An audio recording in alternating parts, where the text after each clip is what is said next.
Hi friends, இன்றைக்கி lunch menu பார்த்தீங்கன்னா, காலையிலே கொஞ்சம் வெளில வேலையாக போயாச்சுங்க. மதியம் வீட்டுக்கு வரவே லேட் ஆனதுனால, பெருசா ரொம்ப சமைக்க முடியல. அதனால் சிம்பிளாக வந்து தம்மில் போட்ட குஸ்கா தம் பிரியாணி, வெள்ளரிக்காய், தயிர் பச்சடி. இதுதாங்க லஞ்ச் மெனு. Thank you.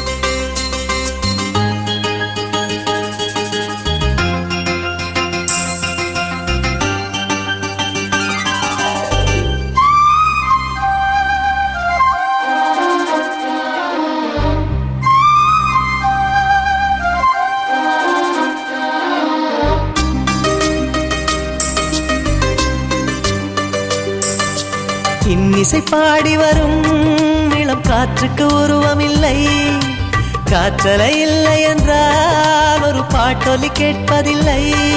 ஒரு கானம் வருகையில் உள்ளம் கொள்ளை போகுதே, ஆனால் காற்றின் முகவரி கண்கள் அறிவதில்லையே.